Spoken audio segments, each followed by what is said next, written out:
Assalomu alaykum, hurmatli kuzatuvchilar. Bugun milliy sertifikat savollarini davomini ko'rib chiqamiz. 16-misol. Tenglama aning nechta butun qiymatida yechimga ega deyapti. Bu uchun ozgina soddalashtirib olishimiz kerak. Ya'ni kvar ko'tarsak ildizdan qutulamiz. 3x minus x ni kvadrati plus 4 teng a ni kvadrati. Hammasini bir tomonga o'tkazadigan bo'lsak, x ni kvadrati minus 3x plus a ni kvadrati minus 4 teng 0 ga. Kvadrat tenglama bo'lib qoldi bu. Kvadrat tenglama yechimga ega bo'lish uchun diskriminantimiz 0 dan katta bo'lishi kerak hamda mana bu ildizdan musbat son chiqadi. O'sha uchun a'miz ham katta yoki teng 0 dan bo'lishi kerak. Sistemani yechamiz. Diskriminant formulasi b ni kvadrati minus 4ac edi. O'sha 0 dan katta bo'lishi kerak.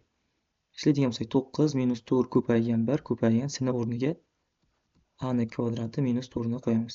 Katta 0 dan. 9 minus ko'paytiradigan bo'lsak qovusni ichiga 4a ni kvadrati plus 16 katta 0 dan. 25 minus 4a ni kvadrati katta 0 dan. Buni minus 1 ko'paytiramiz. 4a ni kvadrati minus 25 kichik 0 dan bo'lib qoladi. Buni ikkitaga ajratgan bo'lsak 2a minus 5 2a plus 5 kichik 0 dan.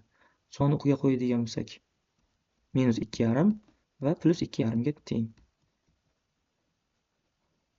Plus minus plus. Ikkalasi ham kirmaydi. Biza manfiy oraliqda olishimiz kerak. Keyin tashqari amiz nima bo'lishi kerak? 0 dan katta yoki teng bo'lishi kerak. 0 kiradi 0 dan bu tomonga. Umumiy javobimiz 0 dan 2,5 gacha ekan. 2,5 kirmaydi. Orasida sonlar so'rayapti. Nechtaligini? 0, 1 va 2. Demak, 3 ta ekan. B javob. 17-misol. Tenglama sistemasi nechta haqiqiy x, y juftligiga ega deyapti. Bu uchun buni soddalashtirib olishimiz kerak. Ya'ni ildiz kelgan joylarni mana shu ifodadan ildizni yo'qotishimiz kerak. Bu uchun ikki tomonni kvar ko'taraversak x plus y plus x minus y plus 2langan. 2 ildiz osti. Ikkalasi ham bir xil ildiz bo'lgani uchun bitta ildizga qilib yozsak bo'ladi. X plus y, x minus y, ya'ni x kvadrat minus y ni kvadratiga teng. Teng bu tomonda y ni kvadrati. Y bilan y qisqarib ketdi. 2x plus 2. Mana bu narsamiz bu y kvadrat bu tomonga o'tkazsak 36 ga teng qoladi. Ya'ni 36 dan 6 chiqarsak y ni kvadrati. X ni topadigan bo'lsak y kvadrat minus 12 taqsim 2 ga ko'rinish kelib qoladi. Bu x ni olib kelib bu joyga qo'yamiz. O'rniga qo'yadigan bo'lsak y kvadrat minus 12 taqsim 2 ni qovusda kvadrati teng y kvadrat plus 36 taqsim 1 deb yozib olamiz. Proporsiya qilsak buni ochib kvadratdan 1 ga ko'paytiraveraman. Y ni 4-si minus 24 y ni kvadrati plus 144 teng 2 ni kvadrati 4 y ni kvadrati minus 1 plus 144 ga teng. 144 qisqarib ketadi. Y ni 4-si minus 28 y ni kvadrati teng 0. Y ni kvadratini chiqarib oladigan bo'lsak y ni kvadrati minus 28 teng 0. Ko'payda 0 bo'lishi uchun har biri 0 ga teng bo'lishi kerak. Y teng 0. Y ni kvadrati teng 28. Y teng 4 karat 7 desak, bundan 2 ildiz osti 7 chiqadi. Y1, buni Y1 deylik, bu Y2, bu Y3 bo'ladi. Minus 2 ildiz osti 7 ga teng. Endi mana shunday qarashimiz kerak. Ikkita ildizni qo'shganimizda manfiy son chiqmaydi. O'sha uchun mana buni kerak emas bu manfiy ildiz. Endi 0 qo'yadigan bo'lsak y o'rniga x teng minus 12 taqsim 2, ya'ni minus 6 ga teng. X teng endi 2 ildiz osti 7 ni qo'ysak 28 minus 12 taqsim 2. Ayiradigan bo'lsak 16, 16 2 bo'lsak 8. Umumiy javob yozadigan bo'lsak minus 6 yu 0 8 u 2 ildiz osti 7. Endi qaraymiz. X o'rniga minus 6, y o'rniga 0 qo'ysak, mana bu ifoda yechimga ega emas bo'lib qoladi, manfiy bo'lib qoladi. O'sha uchun buni ham chiqarib tashlaymiz. Faqat bitta ildizga ega ekan. O'sha uchun A javob. 18-misol. Tengsizlikning butun yechimlar yig'indisini topishimiz kerak ekan. Bu uchun mana bu ifodani o'ng tomonga o'tkazamiz. X minus 2 ildiz ostida minus teng katta yoki teng nimadan? 4, 6 minus x. Buni ildizdan qutulishimiz uchun ikki tomonni 4-darajaga ko'tarib olamiz. 4 bilan 4 qisqarib ketadi. Bu bilan bu ildiz qisqarib ketib, x minus 2 ni qavsda kvadrat bo'lib qoladi. 6 minus x. X ni kvadrat minus 4x minus plus 4 katta yoki teng 6 minus x dan. X kvadrat hammasi bir tomon o'tsa degan bo'lsak, ixchamlaymiz. Minus 4x plus x minus 3x bo'ladi. Plus 4 minus 6 bo'lsa minus 2. Katta yoki teng 0 dan. Endi desimal qiladigan bo'lsak, 9 min plus 8, 4 kere 2 8 teng 17 bo'lar ekan. x1 3 plus ildiz ostida 17 taqsim 2, x2 3 minus ildiz ostida 17 taqsim 2. Xo'sh, bularni soniqiga qo'yadigan bo'lsak, 3 minus ildiz ostida 17 taqsim 2, 3 plus ildiz ostida 17 taqsim 2. Plus minus plus. Bizga musbat oraliq kerak. Endi bundan tashqari a'loni sog' solsak, bu ildiz ichidagi narsa x minus 2. Katta yoki teng 0 dan bo'lishi kerak. X katta 2 dan, xo'p. 6 minus x ham katta yoki teng 0 dan bo'lishi kerak. Ya'ni musbat bo'lishi kerak. Bu yerda x kichik yoki teng 6 dan bo'lib qoladi. Endi 17 dan taqribiy ildiz chiqarsak, 4 dan katta. 4,2 deb olsak, 3 dan 4,2 aytsak, minus 1,2. Minus 1,2 ni 2 ga bo'lsak, minus 0,6 ga teng ekan. Buni qiymati minus 0,6. Buni tekshiradigan bo'lsak, 4,2 niga 3 ni qo'shsak, 7,2, 7,2 2 bo'lsak, 3,6. Demak, 2 dan 2 o'rtada joylashgan bo'lar ekan. 2 dan bu tomonga, 3 dan, 6 dan bu tomonga. Umumiy javob 3 plus ildiz ostida 17 dan 17 taqsim 2 dan 6 gacha bo'lar ekan. Bizda yig'ini so'rayapti. Bu 3,6 chiqdi taqribiy. 4 plus 5 plus 6 ekan. 10 javobi necha? 15. C javob ekan. 19-misol. Butun yechimlar yig'indisini so'rayapti. Bu uchun bizlar ildiz osti x ni qanaqadir a deb belgilab olaylik. O'shanda x teng a ni kvadratiga teng bo'ladi. Ko'rib ko'tarsakda ishlaydigan bo'lsak 3 a ni kvadrati minus 5a plus 6 taqsim a ni kvadrati minus 4 ni 2 ni kvadrati deb yozib olamiz. Bu ifodani chap tomonga o'tkazamiz. A minus 3 taqsim 1 katta 0 dan. Buni ko'paytiruvchiga ajratadigan bo'lsak 3 a minus 2 bilan a minus 3 bo'ladi. Taqsim bu ham a minus 2 a plus 2 minus a minus 3 taqsim 1 katta 0 dan. A minus 2 lar qisqarib ketdi. Bu yerda qisqargan narsa teng emas 0 ga bo'lishi kerak. A teng emas 2 ga ko'rinish kelib qoladi.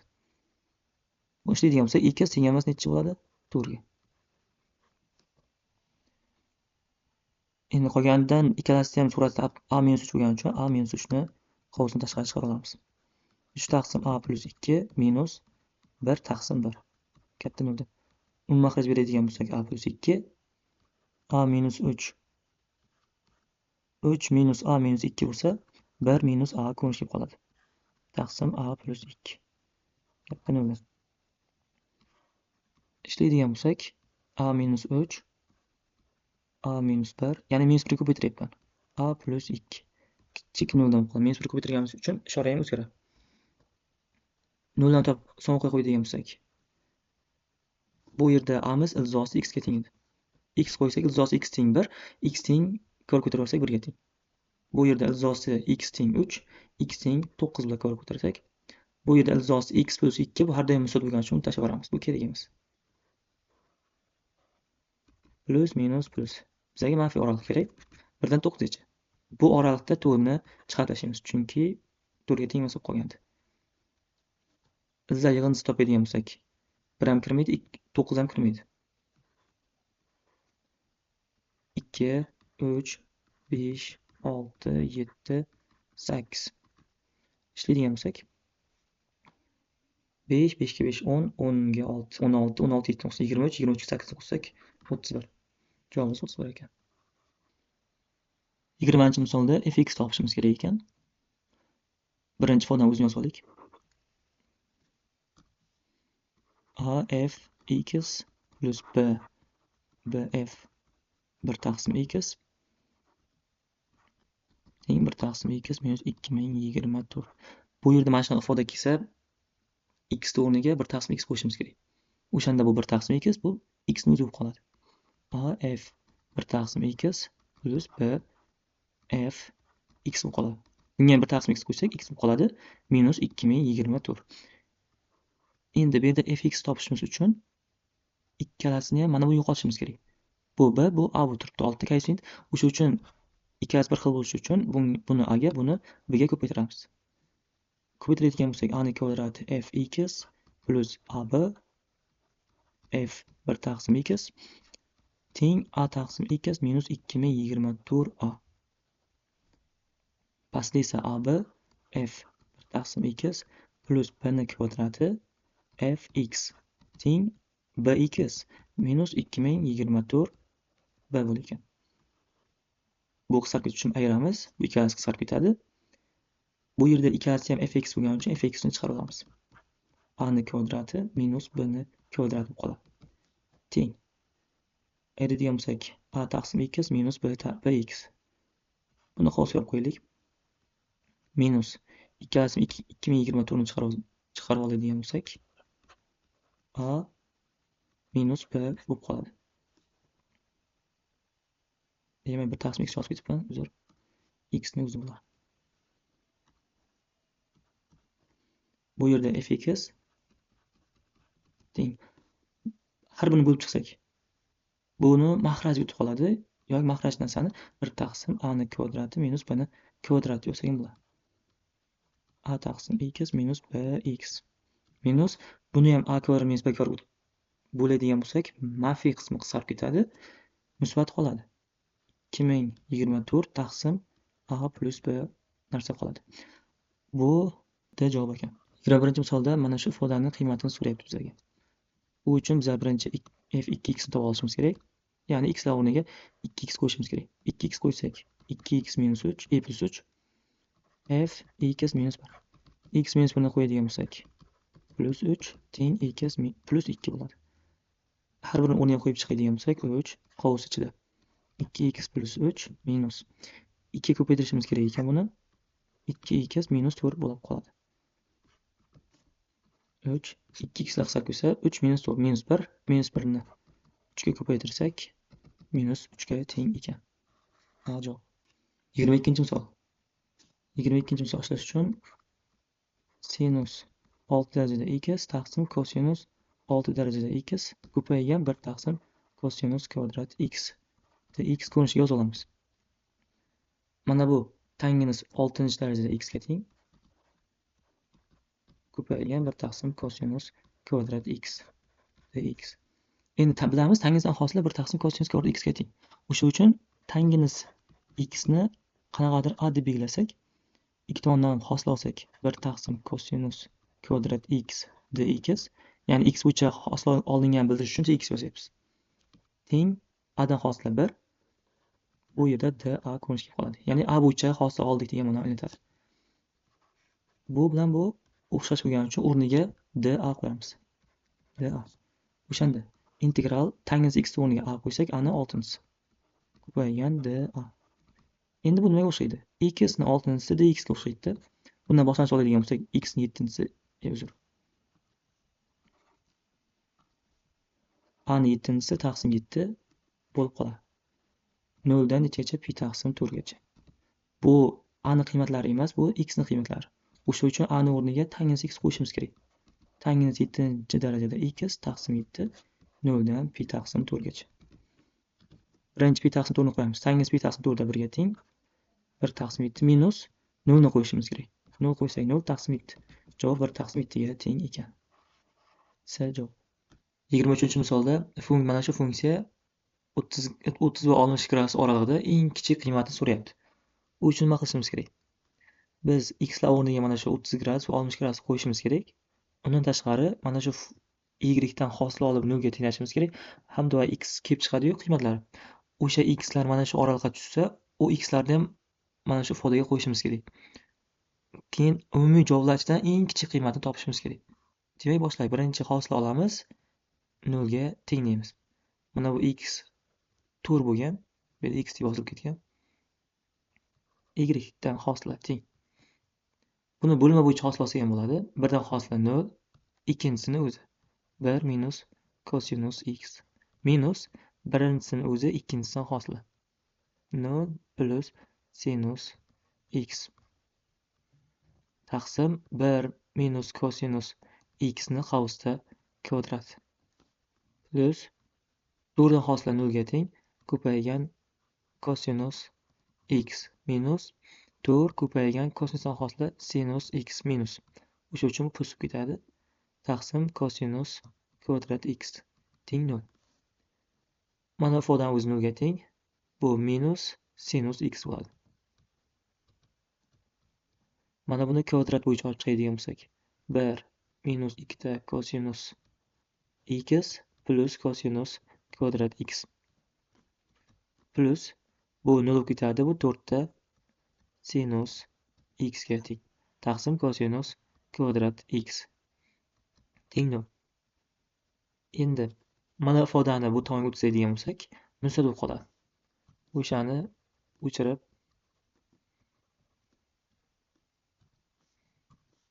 teng yozib qo'ysak bo'ladi. Endi bu yerda sinus x lar qisqarib ketadi. O'sha qisqargan sinus x ni 0 ga teng deb olamiz. X teng pi ga. Qolganini proporsiyaga ko'paytiramiz. Kosinus kvadrat x teng 4 minus 8 ta kosinus x plus 4 ta kosinus kvadrat x. Endi bu tomonga o'tkazadigan bo'lsak, 3 ta kosinus kvadrat x minus 8 ta kosinus x plus 4 teng 0. Buni ishlaydigan bo'lsak, v termasi tushishi uchun mana buni moslashtirib olamiz. 3 ni 4 ga ko'paytiramiz. O'shanda kosinus kvadrat x minus 8 ta kosinus x plus 12 bo'lib qoladi. Teng 0. Endi ildizo yig'indisi 8 ga teng, ko'paytmasi 12. Bu yerda kosinus x teng 2 bo'ladi va kosinus x teng 6. Qo'shsak 8, ko'paytirsak 12. Keyin mana bu 3 ga ko'paytirganimiz uchun 3 ga bular har birini bo'lib qo'yamiz. Buni bo'lsak 2 chiqadi. Ko'rsak hech qachon qiymati 2 ga teng emas. Bu bo'lishi mumkin. Endi 2 taqsim 3 mana shu oraliqqa tushadimi? Yana shu oraliqqa tushadimi? Pi ni 3/14 desak, 3/14 taqsim 6 dan 3/14 taqsim 3 gacha. Demak, tushadi oraliqqa.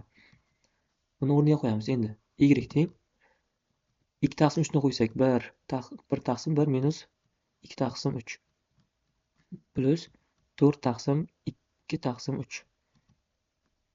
Bu qisqarib ketsa 2. Bunga 3 dan beramiz. 3 minus 2 1 bo'ladi. 3 tepaga chiqib ketadi. Javob 3 ekan. 3 plus 6 teng 9. Y1, Y2. Pi taqsim 6 ya'ni 30 gradus qo'ysak, kosinus 30 da ildizo 3 taqsim 2. Uni qiymatlarni qo'ysak, mana bu javoblarda ildizli son yo'q. Shuning uchun qo'yish shart emas.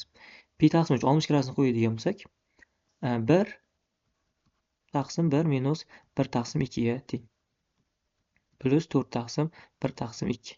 Ishlaydigan bo'lsak, umumiy maxraj 2, 2 dan 1 desak 1, 2 deb chiqib ketadi. 2 plus 8. Javob 10 ga teng ekan. Endi mana shu orasida eng kichik qiymati 9. Bu misol to'g'ri, uzunroq misol. Ishlanishini o'rganib olish kerak. Milliy sertifikatga tushib qolish ehtimoli katta. Keyingi milliy sertifikatlarda. 24-masala. Kvadratga aylanib ichga chizilgan kvadrat perimetrining aylanma uzunligiga nisbati. Perimetrning uzunligiga nisbatini so'rayapti. Xo'sh, bu so'rab kerak emas. Kvadrat chizamiz va aylana. Bu yerdan bu yergacha radiusga teng, pastgacha masofa radiusga teng. Demak, balandlik ikkita radius, kvadratning tomoni ikkita radius bo'lib qoldi. Kvadratning perimetri 4 ta tomoni bor, har birining uzunligi ikkita radiusdan. Bu aylana uzunligi. Aylana uzunligi 2 pi r ga teng. Bular qisqaradigan bo'lsa, javob 4 taqsim pi ekan. 25-masala. To'g'ri burchak cho'chak berilgan, unga ichki va tashqi aylana chizilgan va radiuslar berilgan. Mana shu cho'chakni bizga yuzini so'rayapti. U uchun nima qilamiz? Bilamizki, tashqi aylan chizilgan payti to'g'ri burchak uchakka. Mana bu tashqi aylan radiusi gipotenuzdan yarimga teng bo'ladi. O'shanda gipotenuzning uzunligi 50 bo'ladi. Ya'ni radius 25 bo'lgani uchun. Endi bu uzunligi 5 bo'lsa, bu tomonga o'tkazsak ham, buni ham uzunligi 5 ga teng. Parallel ko'chirayotgan bo'lsak, bu 5. Ko'chiradigan bo'lsak, bu ham 5. Obsha uzunlikni tomon uzunligini b desak, bu yerga b minus 5 ga teng ekan. Uzunligini a desak, urinmadan a nuqtagacha bo'lgan masofa a minus 5 ga teng bo'ladi. Bilamizki, urinmadan nuqtadan urinmagacha bo'lgan masofa teng bo'ladi. O'sha uchun bu tomon ham a minus 5. Bu tomon ham b minus 5 ga teng. Mana shu ikkita tomon uzunligini yig'indisi, ya'ni b minus 5 plus a minus 5 teng bo'ladi nechaga? Ya'ni 50 ga, gipotenuzning uzunligiga. Bu yerda a plus b teng 60 ga. Buni kvadrat ko'taradigan bo'lsak, a ni kvadrati plus b ni kvadrati plus 2ab teng 3600. Bilamizki, mana bu a ni kvadrat plus b ni kvadrati Pifagordan s ni kvadratiga teng. S'imiz 50 ga teng edi. 50 ning kvadrati 2500 plus 2 o'zi uchburchak yuzi nimaga teng edi? S teng a. Ikkita katetni ko'paytirib 2 ga bo'lishimiz kerak edi. Buni o'sha uchun 2 ga bo'lamiz. O'zgarmasligi uchun mana buni 4 deb yozib qo'yamiz. O'shanda buni o'rniga s qo'ysak bo'ladi. Buni o'chirib, 2 ni o'chiramizdan 4s yozamiz. 4s teng 3600. 4s teng 001 1100 s teng 275 ga teng ekan. Tushunmaganlarimizda kommentariy bo'limida yozsak bo'ladi. 26-masala. ABC to'g'ri burchak berilgan. Bu yer tomonlar uzunliklari berilgan. Bizga mana shu shtrixlangan yuzani uzunligini yuzani so'rayapti. U uchun nima qilamiz? Biz mana shu yer nuqtaga chiziq tortadigan bo'lsak, bu median chiziq bo'lib qoldi, chunki tomonlar teng ikkiga bo'lingan. Bilamiz, mana shu uchburchak berilgan. Uchburchakdan kesma tushgan payti tomonlar qanday nisbatda bo'lingan bo'lsa, yuza ham shunday nisbatda bo'linadi. O'sha uchun biz buni s, buni ham s deb olsak bo'ladi, chunki tomonlar teng. Mana buni s1 deyman. Mana bu uchburchak ham tomonlar berilgan, ya'ni kesma tushgan payti ikkita bo'lakka bo'lingan, 4 va 6. Buni ham s1 ni s ga nisbati teng bo'lishi kerak. S1 ni tomoni 6, S2 ni tomoni 4. Buni qisqartirayotgan bo'lsak 3 taqsim 2. S1 ni topadigan bo'lsak 3s taqsim 2 ga teng ekan. 3s taqsim 2, 3s taqsim 2.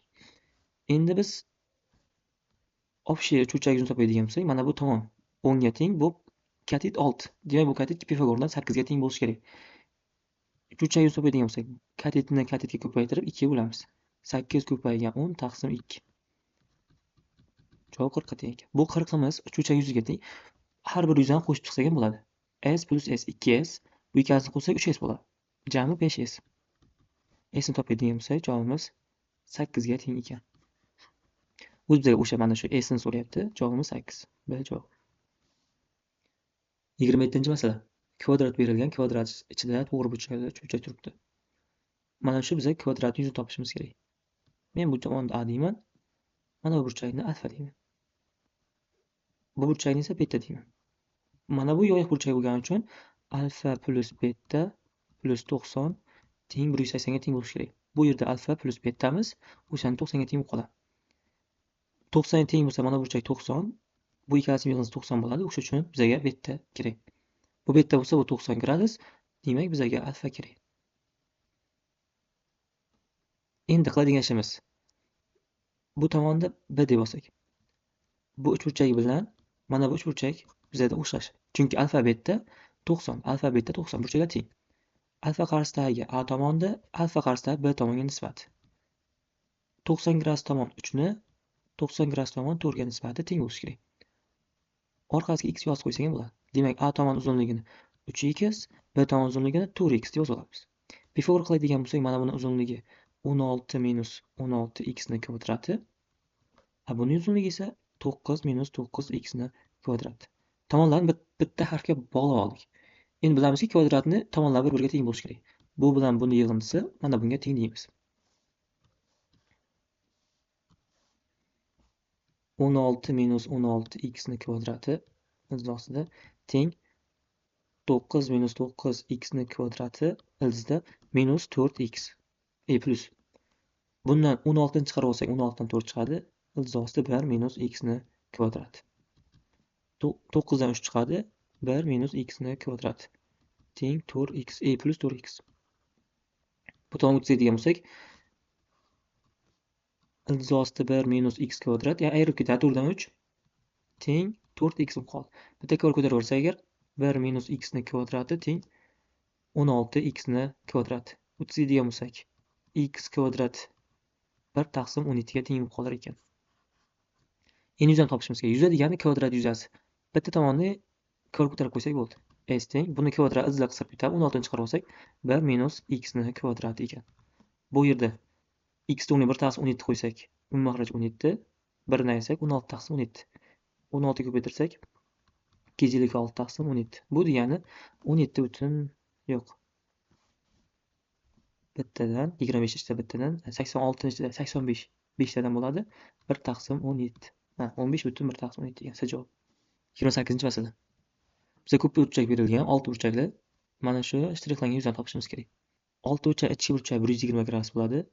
Bilmaganlar mana buni topsa ham bo'ladi. Tashqi burchak alfa desak, 360 taqsim n har doim alfaga teng bo'ladi. Xohlagan ko'p burchakda muntazam faqat.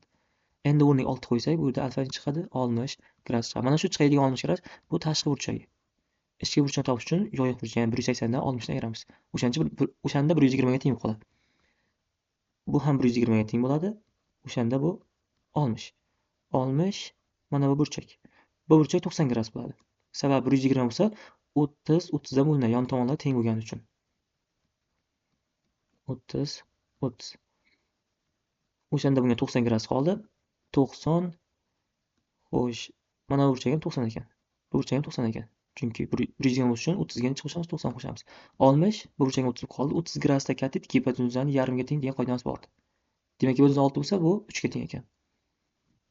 Mana buni katta degan o'tkazamiz 6 burchakdan. Bu 3. Muntazam 6 burchak tomon deb qoldi. O'shanda bu ham 3, bu ham 3. 120 ikki yon tomon 3 3 bo'lsa, to'g'risida burchak 3 ildizosi 3 ga teng bo'lishi kerak. A bo'lsa, A ildizosi 3. Endi mana shu to'g'ri burchak 3 burchak yuzasi katetni, ya'ni katet ildizosi 3 ildizosi 3 ni ko'paytiramiz ikkinchi katetga. Bo'lamiz 2 ga. Bu bitta to'g'ri burchak 3 burchakning yuzasi. Bu yuza ham teng bo'lgani uchun 2 ga ko'paytirib qo'yamiz. 2 lar qisqarib ketsa, javobimiz 9 ildizosi 3 ga teng ekan. B javob. 29-masala. Teng yon trapesiya berilgan. Mana bu MN o'rta chiziq ekan. Keyin asolan nisbati berilgan 1 taqsim 3. Mana buni uzunligini qanaqadir x desak, buni uzunligi javlik 3x ga teng ekan. Biz bilamiz AH uzunlik topish uchun teng yonda katta asosdan kichik asosga ayirib 2 bo'lamiz. Aytsa 2x 2 bo'lsa x ga teng ekan. Mana bu BA to'g'ri chiziqni parallel ko'chiradigan bo'lsak, ya'ni H nuqtaga kelib qoladi. Sababi buni uzunligini x ko'chiryapsizmi? Buni ham uzunligi x ga ko'chirish kerak. O'shanda H nuqtaga kelib qoladi. Mana bu to'g'ri chiziqda ko'chirganimizda. Endi mana bu diagonal o'rta nuqtasi. Bu ham diagonalning yarmi bo'lishi kerak. Davom ettirsak, S 3 ga borib to'xtaydi. Biza yozsak bo'lar ekan. Demak, AC vektorini yarmi AO vektoriga teng deb. Endi qoida yozamiz. Bizaga A vektor plus BC vektor teng AO vektor deyapti. A vektor mana bu. BC esa bu vektor. Bilamizki, ikkita ketma-ket vektorlar qo'shganimizda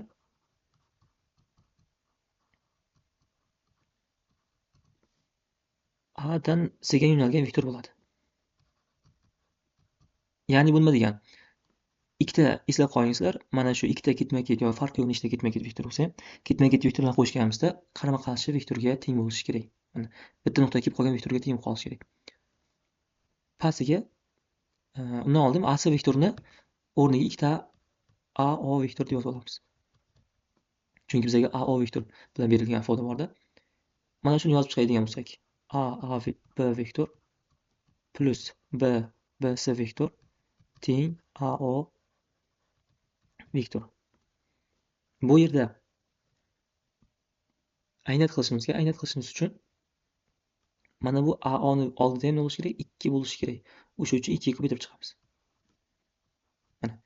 Endi qaysilar teng deydigan bo'lsak, buni oldida koeffitsient teng, b sini oldida 1 turibdi, buni oldida 2b. 2b teng 1, b teng 1 taqsim 2. Mana shunday xuddi shunday qilamiz. 2a teng a buni oldida 1 turibdi, 1 ga teng deymiz. A teng 1 taqsim 2. Mana a bilan bni topib oldik. Endi qiladigan ishimiz mana bu ifodani topishimiz kerak. A taqsim b. Ikkalasini bir xil son bo'lganimiz uchun javobi 1 chiqaveradi.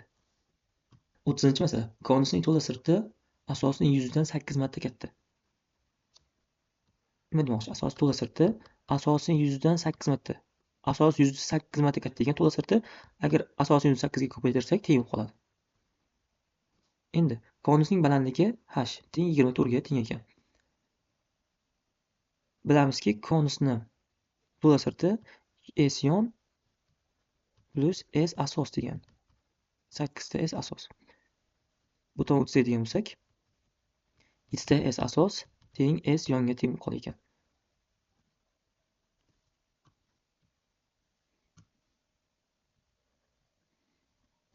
Bu yerda ikkita s asosli yuzasi p r kvadrat, s yon degani p r l ga teng.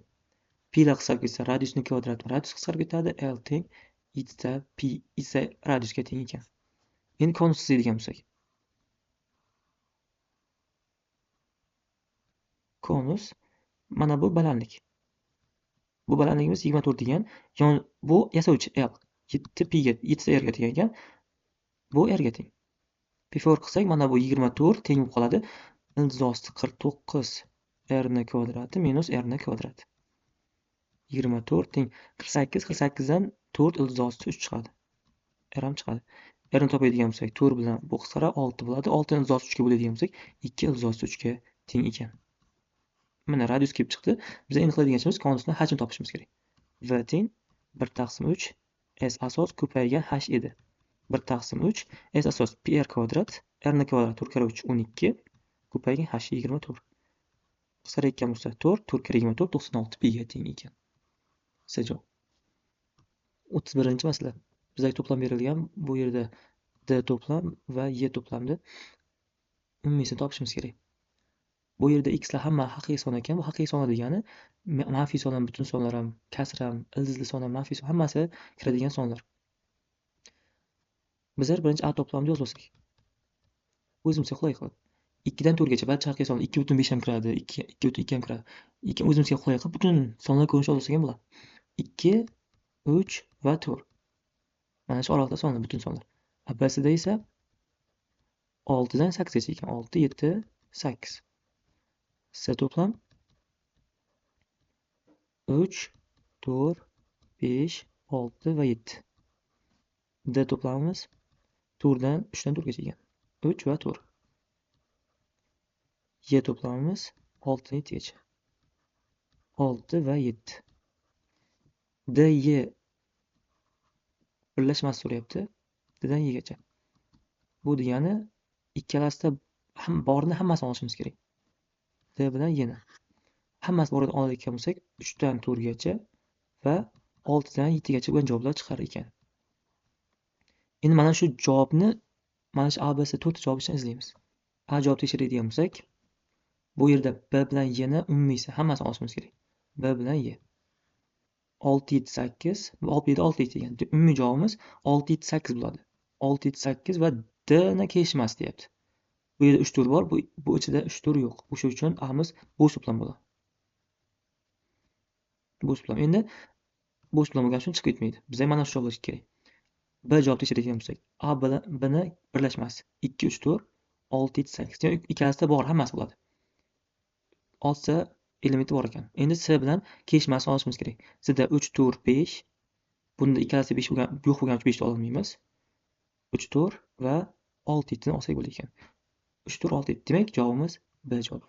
Bir xil bo'lgani uchun B javob bo'ladi. 32-masala. Kombinatorikaga oid ekan. ABC 2025 xonali son ekan bu. Son. Mana shunaqa sonda nechta tuzish mumkin demoqchi. Bilamizki, nechta raqam bor o'zi? 9 ta raqam bor. 0 dan 9 gacha. 1, 2, 3, 4, 5, 6, 7, 8 va 9. 10 ta raqam bor demoqchimiz. 9 ta javob hozir. 10 ta raqam bor. Bizlar mana shu 10 ta raqamdan ABSlik son tuzib olamiz. Chunki 3 ta son takrorlangan ABC, ABC, ABC. O'shani topib olsak bo'ldi. Birinchi xonaga, A xonaga mana shu 10 ta raqamdan 9 tasini olishimiz mumkin. 0 ni olib qo'ysak, bu 2 xonali bo'lib qoladi. Bizga 3 xonali son kerak. Keyingi raqam, turli raqam degan uchun bitta son ketdi, oxirgi bittasini o'chiramiz. Qolgan 9 ta raqam qoldi. 9 ta raqamdan ham bittasi to'g'ri kelishi mumkin. Yana bitta raqam ketdi. Endi 8 ta raqam qoldi. 8 ta raqamdan biri. Ko'paytiradigan bo'lsak, bir-biriga 9 ga 9 81, 81 ni 8 ga ko'paytiradigan bo'lsak 64 va 8 648 ga teng ekan. D javob. 33 dan 35-misollar. Trapetsiya berilgan, son o'qida. Bu yaxshi. Yozib qo'yadigan bo'lsak, -3 u 2 nuqta ekan amiz. Bilamiz, -1 u 2 ildiz 3 + 2.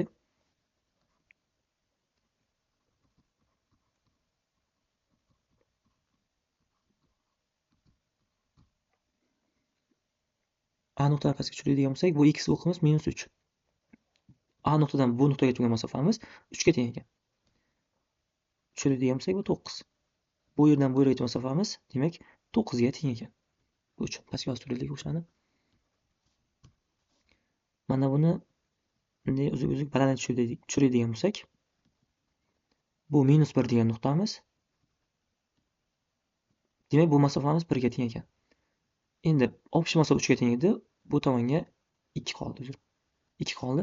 Balandligimiz jami 2 ildiz 3 ga teng, 2 ildiz 3 + 2 ga teng ekan. Bu yerdan bu yergacha masofa 2 ga teng. Ya'ni y o'qi -3 2 degan nuqta bo'lgani uchun, y o'qi 2 bo'lgani uchun uzunlik 2 ga teng. Mana shu nuqta hosil bo'lishi uchun uzunlik 2 ildiz 3 kerak. Ya'ni buni ham uzunligi 2, buni ham uzunligi 2, hammasi uzunligi 2 ga teng. Ikkalasi qo'shsak mana shunga narsaga teng bo'ladi. Balandligini va mana bu bo'lakni topib oldik. Bu tomondan shunaqa. Balandlik tushiramiz. Buni uzunligi 2 ildiz 3. Buni uzunligi 3 ga teng ekan. Mana bu x o'qi bo'yicha. 3 jami 9 bo'lgani uchun bu yerga 6 soni qoladi. Bu yasovchini topadigan bo'lsak, buni kvadratiga buni kvadrat qo'shamiz. Pifagor. 4 + 12 16 4 chiqadi. Bu yerda 36 + 12 48 48 dan 4 ildiz 3 chiqadi. Endi ishlaydigan bo'lsak, nimalarni so'ragan ekan? ABC trapetsiyaning yuzi. Yuzini topamiz. Yuzi nima edi? Trapetsiya yuzi degani katta asosga kichik asosni qo'shib 2 bo'lishimiz kerak va hamda balandligini ko'paytirishimiz kerak. Bu yerda A bilan B kichik asos. Bu tomon 9, bu tomon esa 3. Qo'shadigan bo'lsak 12. Katta asos, kichik asos. Bu yer 1, bu yer 3 bo'lgani uchun buni uzunligi 4 ga teng bo'ladi. Taqsim 2 bo'lgan balandlik 2 ildiz 3 ga teng. 2 qisqarib ketdi. 16. Demak, 16 ildiz 3 ga teng ekan. A javob. 33 ga javob. 34 ga ABCD to'rtburchakning katta tomoni atrofida 360 ga aylantirishdan hosil bo'lgan jismning to'la sirtini topishimiz kerak ekan. 360 ga aylantirsak, mana bu o'q joyida turadi, tomonlar aylanadi. O'shanda shaklimiz mana bunday bo'ladi.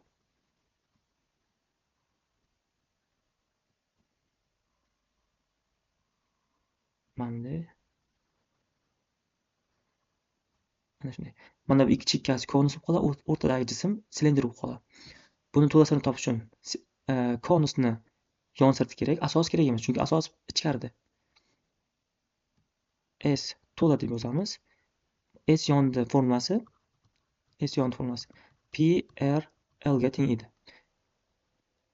Bu javobda P qatnashmagan, demak P 3 deb oling degan. 3. P ni o'rniga 3 qo'yamiz. Radius 2 ildiz 3 ga teng. Baland L esa yasovchi 4 ga teng. Plus bu konus yon sirt ketdi. Endi bu konus yon sirt. Bunda ham shu formula.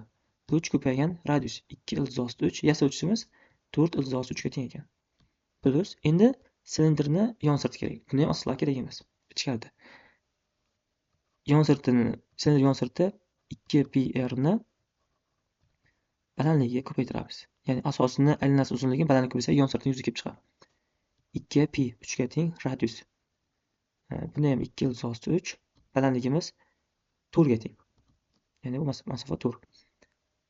Hammasi 72 bo'lib qoldi. 72 ni qo'shib tashqari chiqarsak, b plus ilzosti 3 bo'lib qolar ekan. Javob F. Javob F ekan. Endi bu yerda nimani so'rayapti? Jism hajmini toping deyapti. Hajmini toping deyapti. Hajmni qanday topamiz? Bu yerda ham shunaqa ish qilamiz. Ya'ni konusni hajmiga, ikkita konus hajmiga silindr hajmini qo'shamiz. V teng 1/3 pr kvadrat ko'paygan h. Bu konusni hajmi. Silindrning hajmi esa pr kvadrat ko'paygan h ga teng. Mana shu qonunni qo'llanamiz. V umumiy deymiz. 1/3 ko'paygan pi. Pi bilan pi 3 ni qisqartirdik. Ko'paygan radiusni kvadrat. Radius 2 uzoqcha teng edi. Kvadrati 12. Ko'paygan h. Balandligimiz